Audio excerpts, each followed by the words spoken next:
What's up, guys? This is Sunny with Bottom Split, and as you can see, we are outside for this video, which is a little bit different from my usual videos. This is not going to be a sim racing video. This is going to be something sort of related to real life racing, but like not, GT3 or anything like that, just more, like racing with your own domestic vehicles. For example, like going to Apple Valley Speedway, or what's that Willow one in San Diego, in California, like in Southern California, or Laguna Seca, for example. You take your domestic vehicle there and you have a roll cage and you go out and do a few like hot laps. This is more related to that.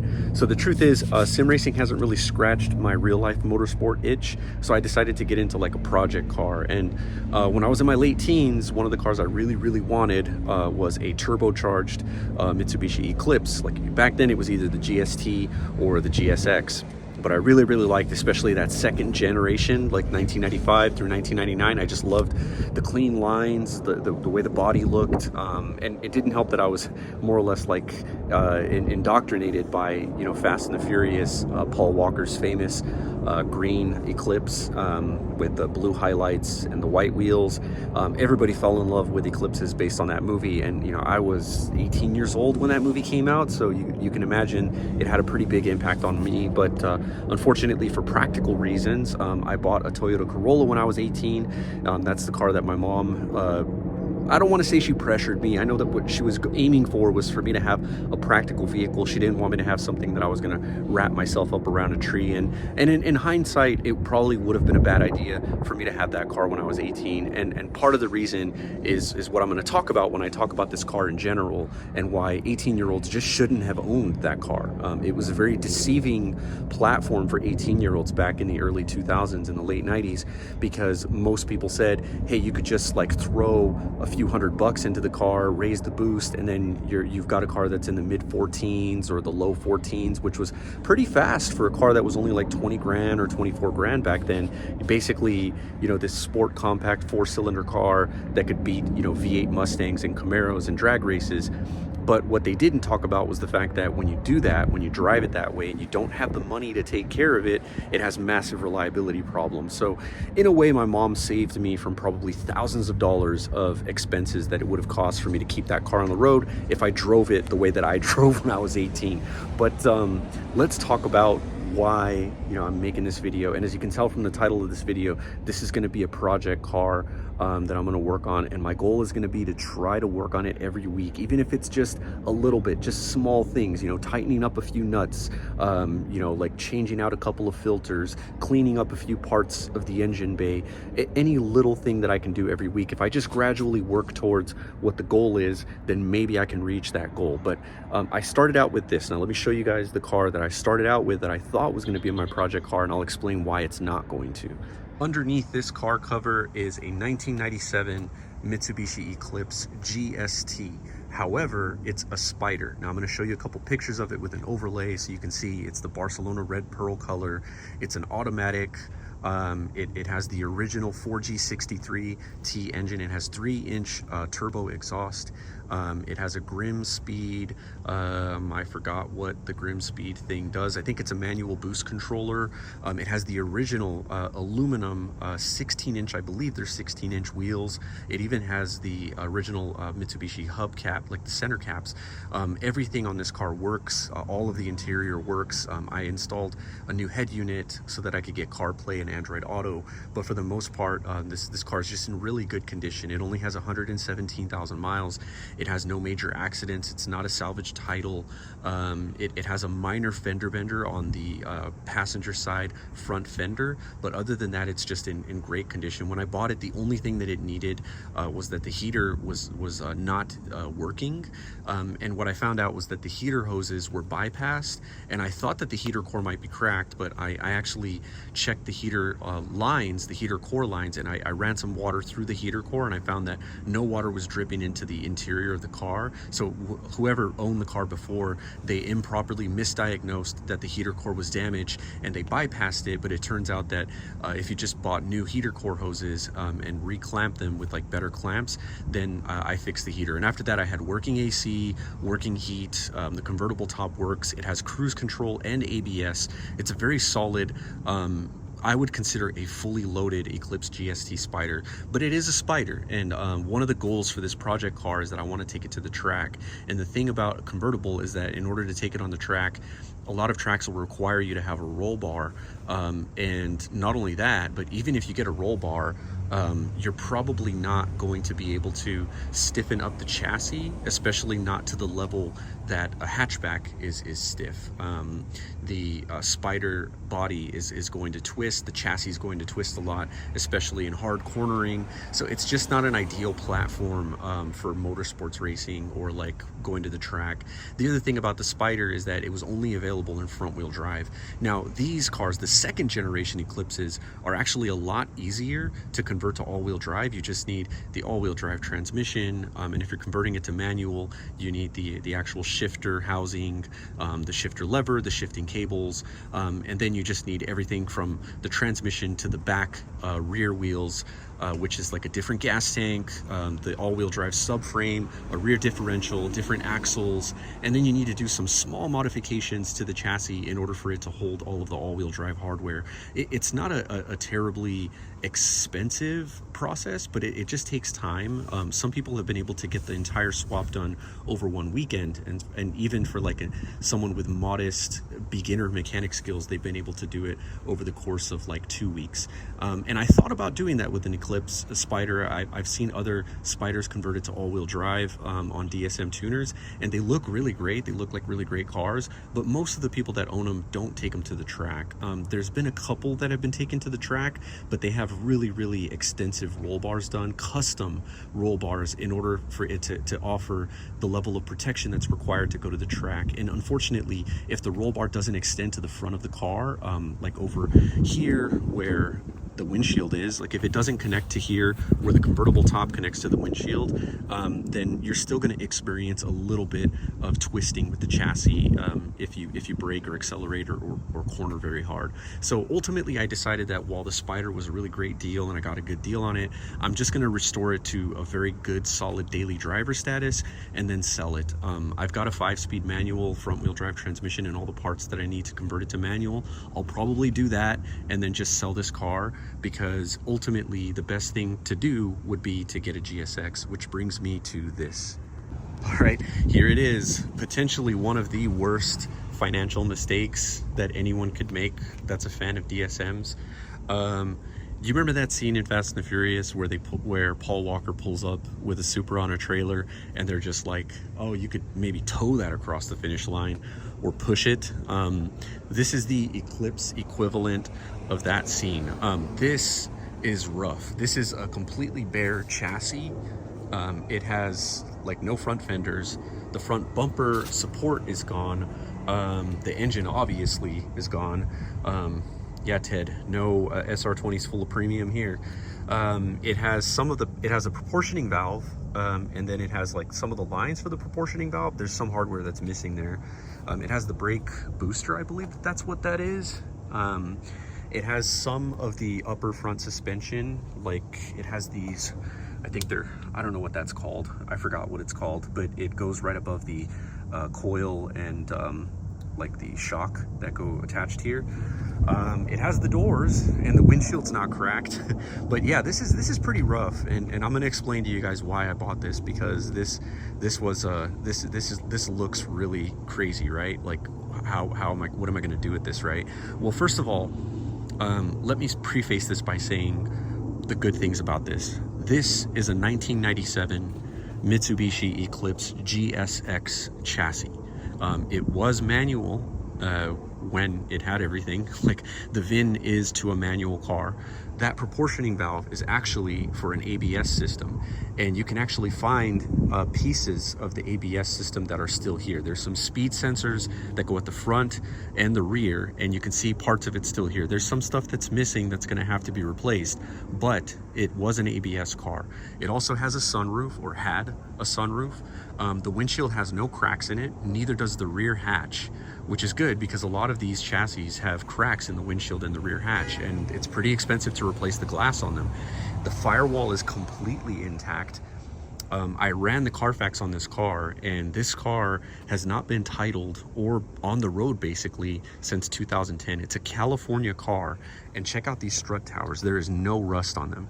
Normally these strut towers are all rusted out. I've checked the bottom and the top, and there's no rust on the strut towers. So that alone is a massive amount of time that you save by not having to deal with repairing the strut towers. What else is that on the interior side, it has the dash harness, which is good because that saves like a couple $100 in order to buy it. It even has the emergency brake. It has the dash mounting for like those brackets to mount the center dash. People also strip those out and sell them. It has because it has even the rear electrical harness, it has everything in order to connect it to the fuel system, to get it connected to the all-wheel drive fuel system. It has the seat belts, it has the rear speakers, and I believe that this, anybody who's watching that's a DSM person can tell me, but I believe that harness that goes under the passenger seat is for the Infinity system, which means if I get the Infinity amplifier, I have the wiring in order to get this connected to an Infinity system. And I looked at the stereo harness area, and it didn't use an aftermarket stereo. A common thing that a lot of people do is when they get an aftermarket stereo, they splice the speaker wires into the stereo, and it looks like it has everything intact, which means I can get the factory stereo, or I can get an adapter so that I don't have to strip that stereo down. It also has the original ignition and the locks, and as luck would have it, I got in contact with the guy who owned this car before, and he's gonna sell me a lot of the stuff that was here before he sold the chassis to somebody else, which means I'm gonna be able to get the keys that match this ignition and lock system, which is cool because that means, you know, once I get the door handles and all the other stuff that I need, I'm actually gonna be able to put this thing back together.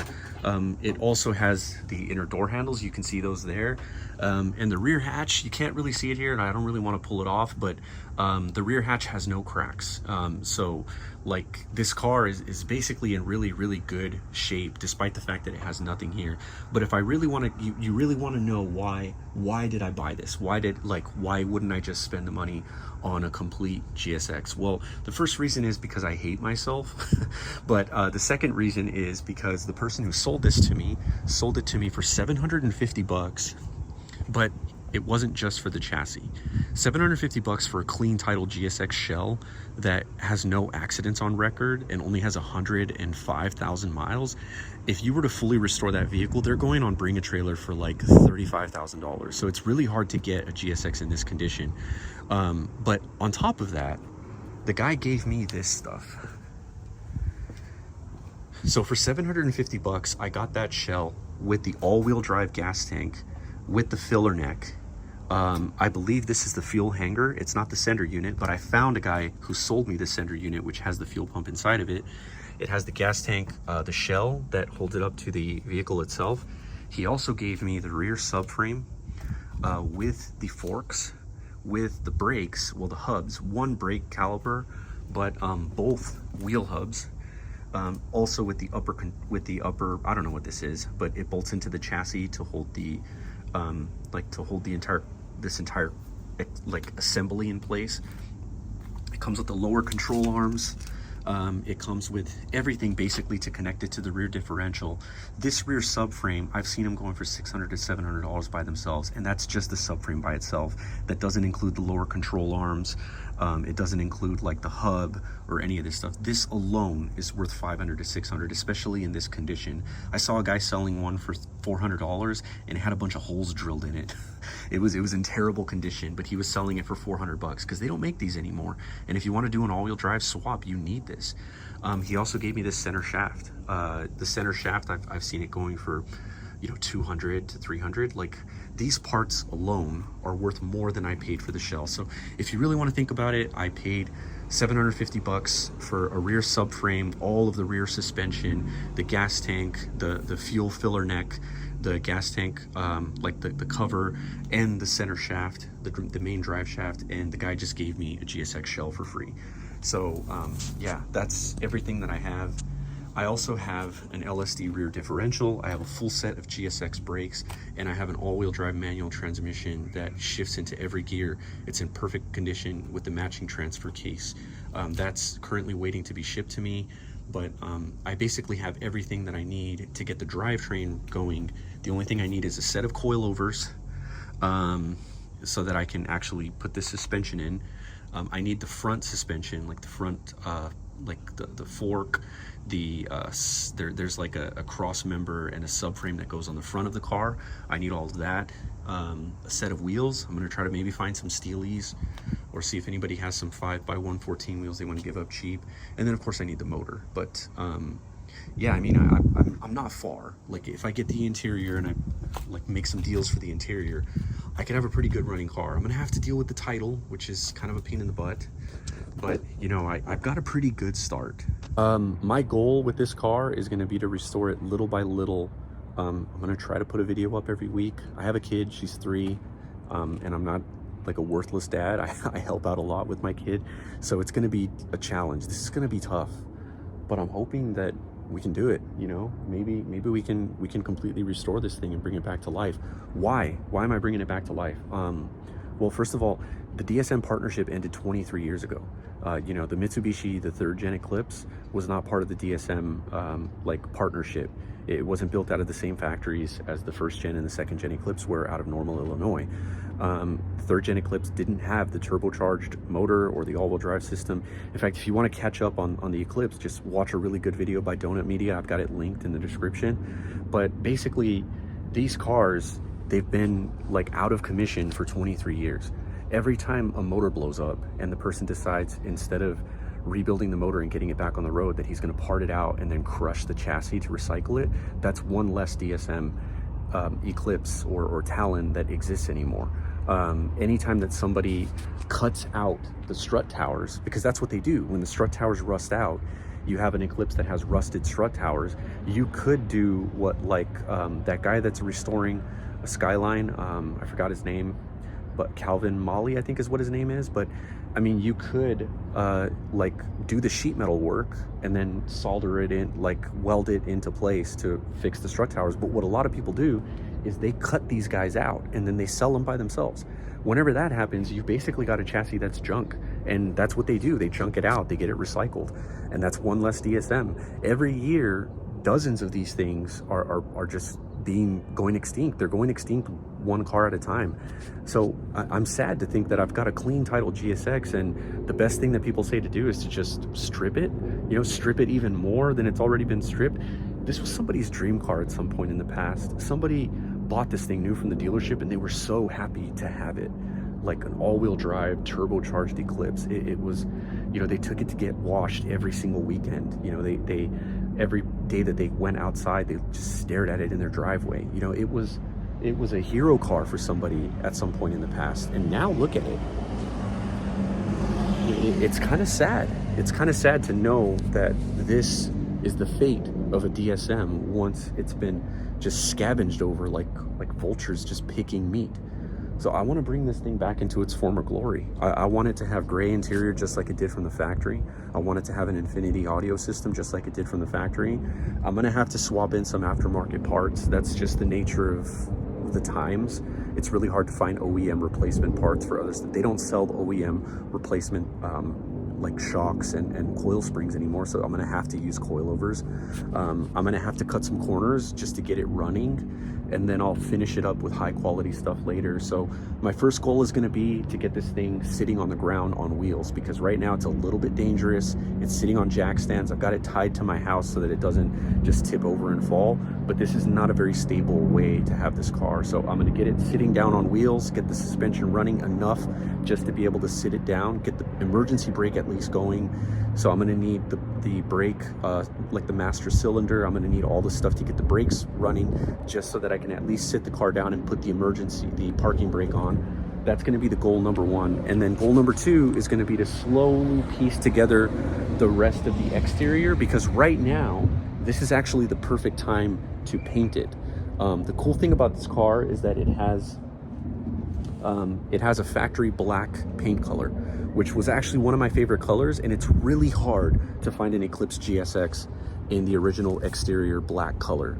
Most of the time that I find them, they're either that pearl silver color or Barcelona red pearl like my Spider, or they're white, or red. But the black Eclipses seem to be very, very hard to find. I'm guessing people just don't want to sell them because it's such a cool color for this car. But this one is a factory black Eclipse GSX, so I'm going to restore it with that factory black color. I'm also going to restore the interior gray. I know black is a very popular color for a lot of people.